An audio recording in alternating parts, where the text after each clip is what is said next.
Fiesta!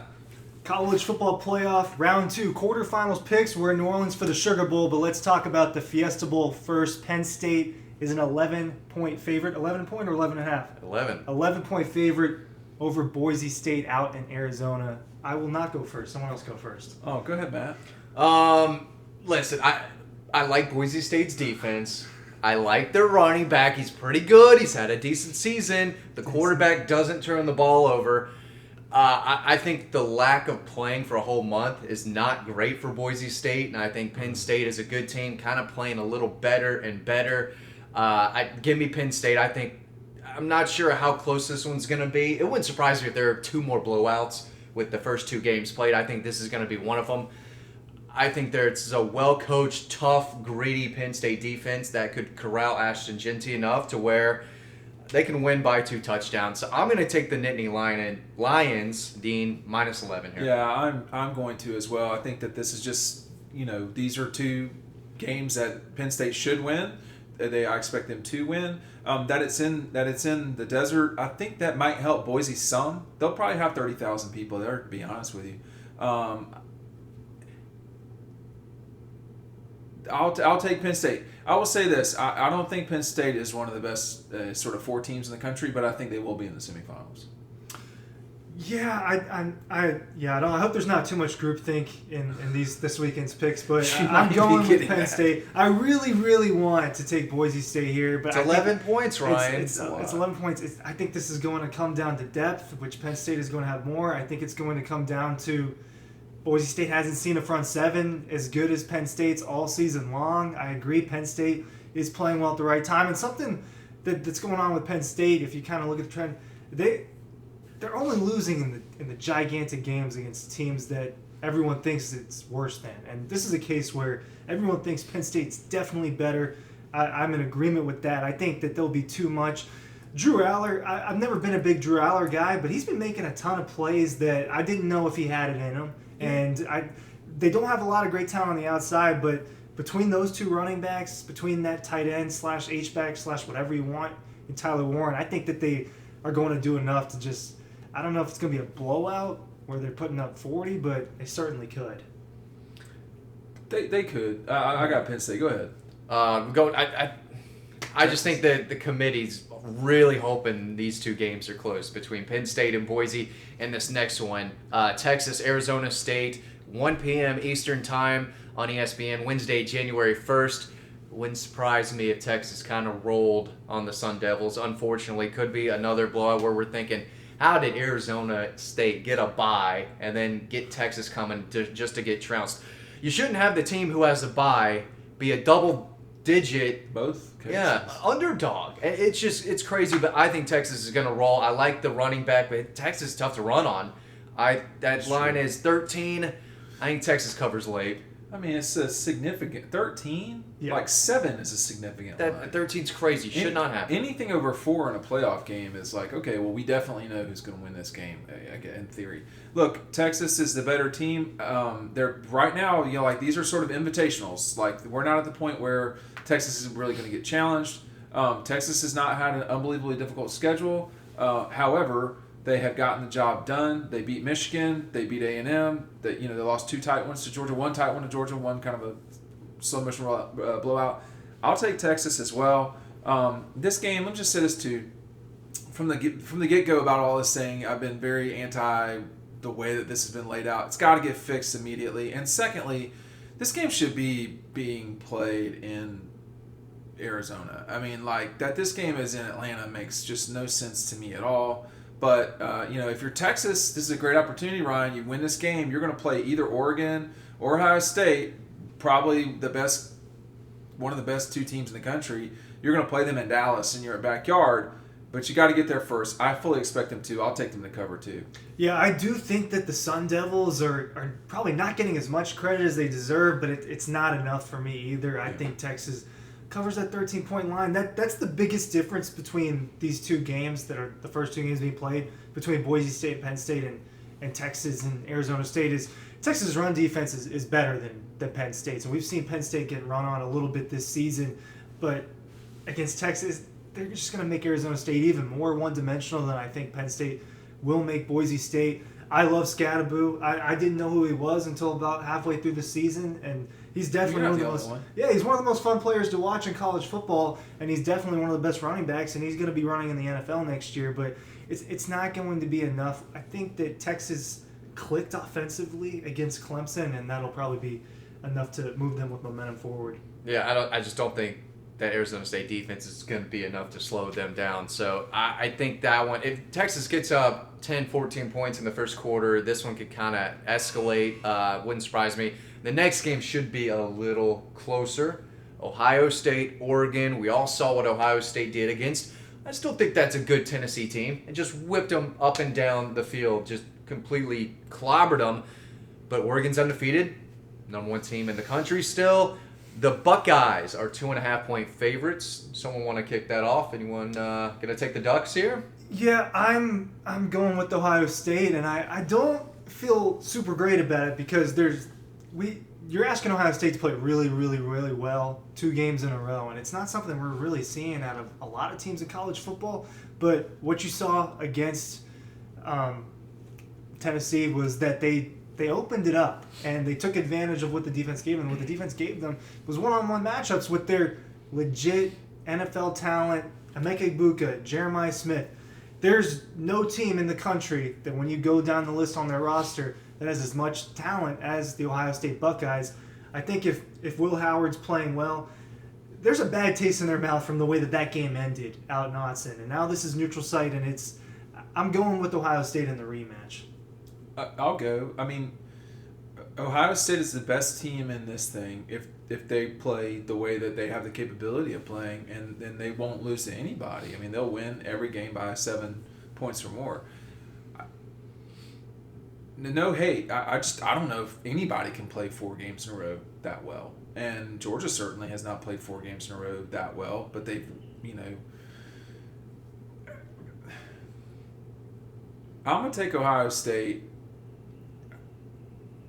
I'm very curious to see this game, but I mean, I'll be in the bowels of the Superdome watching this thing, which I've been many times in my life actually, watching the close of the Rose Bowl and the bottom of the Superdome, which is a perfectly fine thing. I don't know. I think it's unfair that Oregon's in this position. I think that Ohio State did not, Ohio State's got to get it together. I would not be surprised with either outcome of this thing, but if you're asking me the best team in college football it's Ohio State. If you're asking me who I trust perhaps the least in many ways, it might be Ohio State. I mean, it wasn't just the Michigan game. I mean, there were times when they didn't play well, and that's just all there is to it. I'm going to take Oregon. I feel like I understand throughout the season they've been the best team. I think the disrespect that they're getting, I'm sure it's not sitting well with Dan Lanning and that crew. I think they're good enough in the trenches, and I think they have enough players, and I think they have the quarterback who could lead them to some success against an incredibly talented Ohio State defense. They may have the best defense in the country. I don't expect them to play as well as they did against Tennessee again. It's almost impossible to ask them to do that. It's going to be a little tougher not playing in Columbus, but I think I'm not trying to jump on the Ohio State wagon as hard, but it's tough not to after what they did against Tennessee. And I know immediately I'm thinking that looks like the best team in the country right there. But I think Oregon is they're gonna come out strong, and again they're undefeated for a reason. I think they get it done again. Tight win. It's always tough to beat a team twice.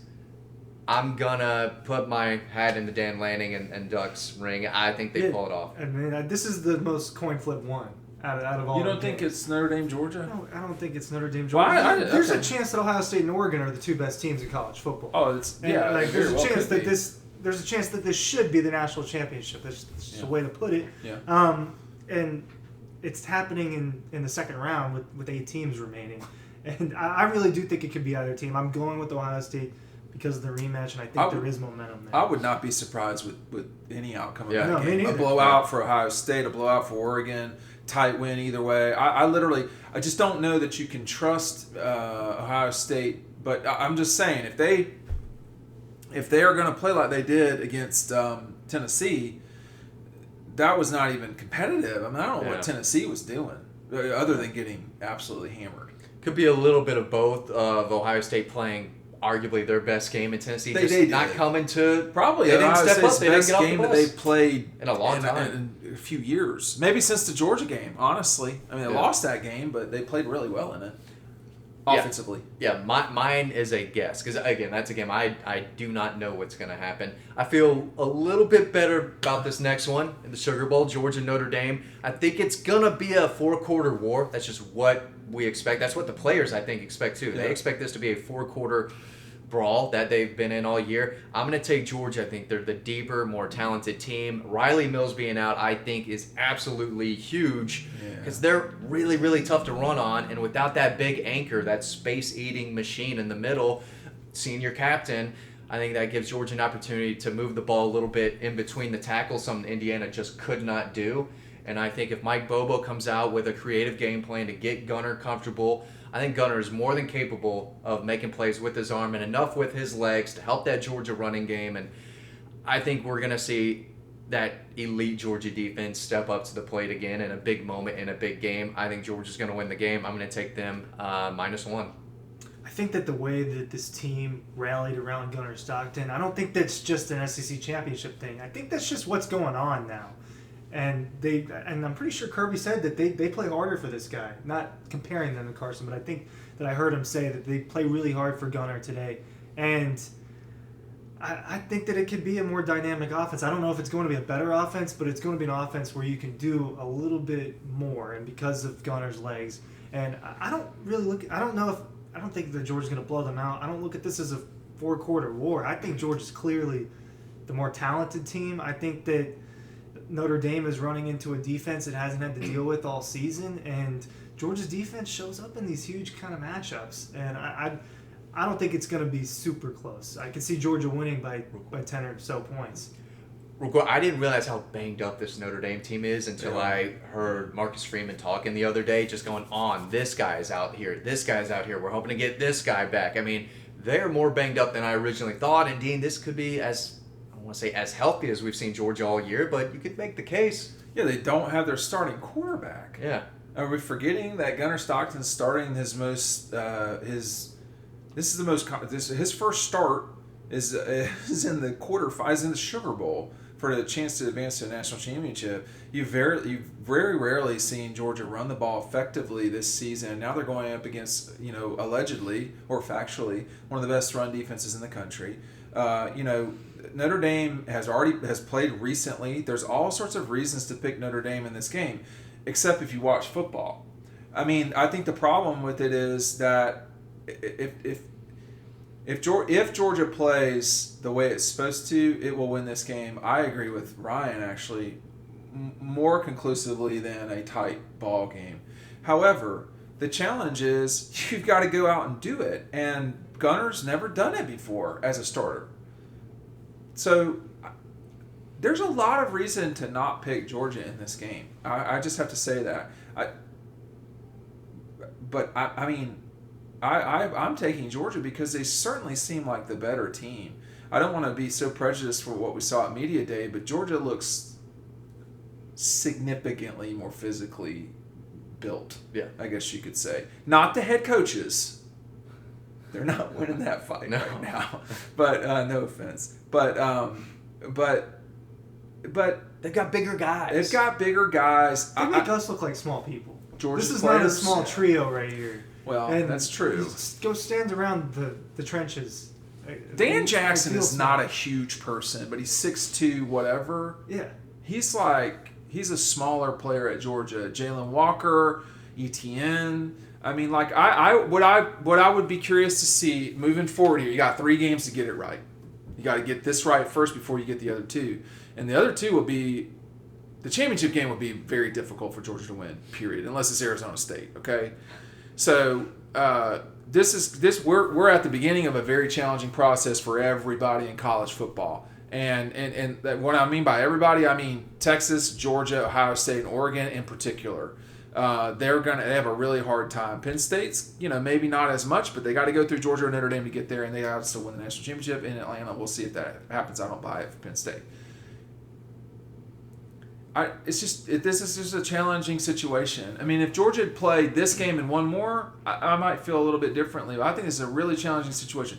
Kirby, because of the good situation with Gunner and so forth, I felt like after the SEC championship game, that was the best coaching job he had done, period.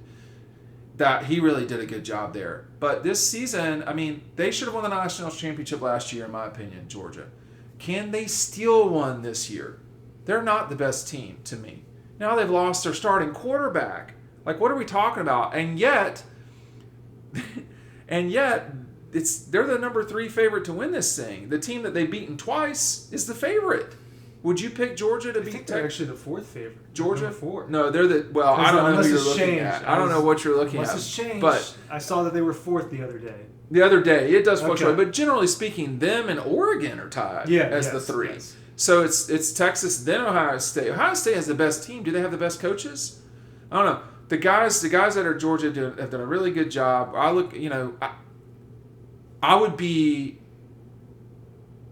think Georgia's the better team. And I think Notre Dame's fine. I think they're a good team. I think they're probably a top 5 team.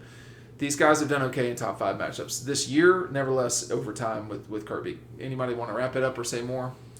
I think it'll be a fun weekend. Hopefully it's not two blowouts. I'd like to see some competitive games, but I think Georgia appears to feel pretty good about this matchup just from what we've seen during media. Because of today. the way that they... Just the way they handled themselves and the confidence they kind of show. Very relaxed. They were. And they're having a good time right now, but they know, it seems like they're also locked in. Yeah, it's the biggest game of the season for Notre Dame, and it's not for Georgia. It's just a terminal one if they lose. So I think it comes down to that. It comes down to pretty much everything. To me, most of it points in Georgia's direction. It's missing its starting quarterback, and it doesn't feel like it. It doesn't. That team down there that we just talked to doesn't seem like a team that's going through a transition at the most important position in potentially sports. Let me say this too. I forgot to mention this, but like the people I talked to at Georgia, they do think it's not good that Carson's gone, but they're not like, oh my gosh, what are we going to do? They feel like they have had 3 weeks, not 30 days, 3.5 weeks to get ready for something. Notre Dame can adjust. And I think Marcus Freeman was saying that Gunner's played like 70 snaps this year, which is about right, something like that. And the UMass game, the Texas Tech game, and then the bulk of the second half of Texas. And so they've got things to look at, but Mike can change everything. Yeah. Mike told me today, Mike Bobo, the offensive coordinator at Georgia, he said that he didn't know for sure. I think as I recall him saying, I'm sure I'm getting this wrong, but whatever. He did not know for sure that Carson was out until he got back up to the top.